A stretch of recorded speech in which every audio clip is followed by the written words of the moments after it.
Qui était Paul dans la Bible? Paul a vu le jour à Tars en Cilicie. Il vit dans cette ville-ci et instruit au pied de Gamaliel dans la connaissance exacte de la loi, selon Actes des Apôtres, chapitre 22, le verset 4.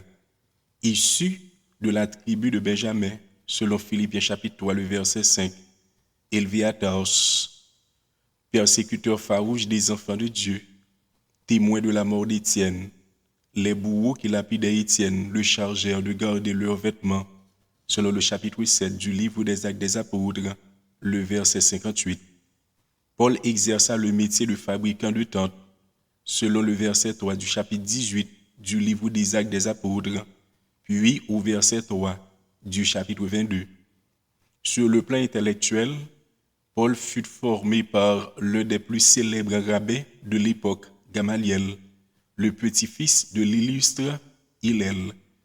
En tant qu'élève de Gamaliel, il a reçu une formation approfondie de la loi de l'Ancien Testament, aussi bien que dans les traditions rabbiniques. Tôt après la mort d'Étienne, Saul organisa les persécutions contre les chrétiens. Il se rendit chez les grands prêtres et lui demanda des lettres pour les synagogues de Damas, afin de pouvoir arrêter et amener à Jérusalem les partisans de Jésus-Christ qu'il trouverait, hommes ou femmes.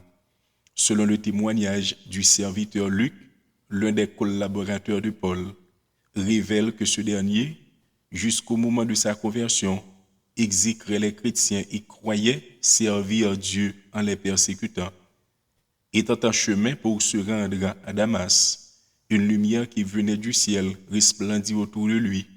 Il tomba par terre et entendit une voix lui dire « Saul, Saul, pourquoi me persécutes-tu » Puisque Jésus-Christ et les disciples sont inséparablement liés, les persécutions dont Paul se faisait l'auteur représentaient ainsi une attaque directe contre la personne de Jésus-Christ. Il s'est converti au Seigneur sur la route de Damas. Appelé au ministère, Dieu l'a choisi pour qu'il apporte sa grâce à tous les hommes, devant les nations, devant les rois et devant les fils d'Israël, selon Romains chapitre 9, les versets 21 et 23. 2 Corinthiens chapitre 4, le verset 7 et Tite chapitre 2, le verset 21. Donc, il devient apôtre des gentils ou des païens.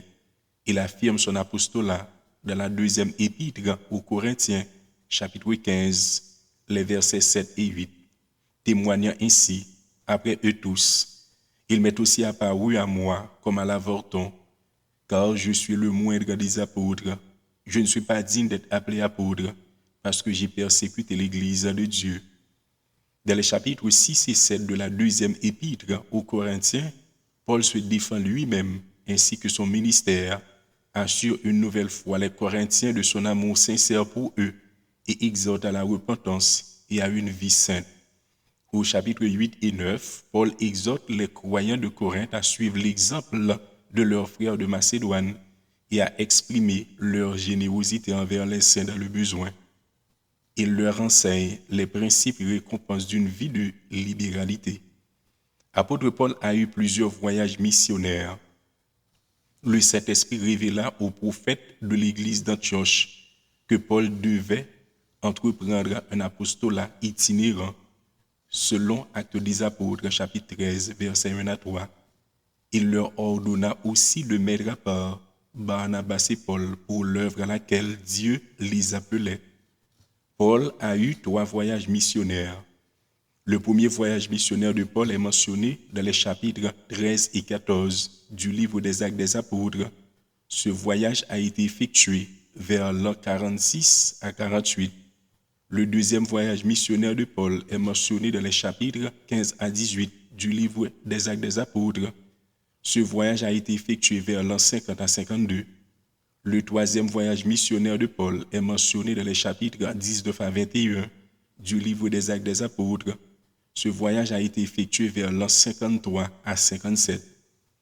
Il a eu plusieurs incarcérations et a connu des souffrances amères. Paul est l'auteur le plus prolifique de la Bible. À lui seul, il a écrit 13 chapitres dans le Nouveau Testament. et certains commentateurs lui attribuent la paternité de l'épître aux Hébreux. Les épîtres de l'apôtre Paul sont scindés en 3 catégories. Les épîtres de voyage tels épîtres aux Romains, 1 et 2 Corinthiens, Galates, 1 et 2 Thessaloniciens, les épîtres de prison ou épîtres carcérales, Éphésiens, Philippiens, Colossiens, Philémon, les épîtres pastorales, 1 et 2 Timothée et Tite.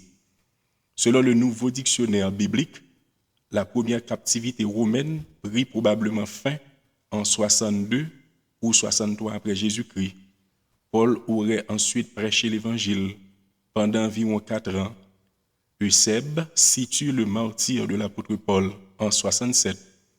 La circonstance de la deuxième arrestation restait connue.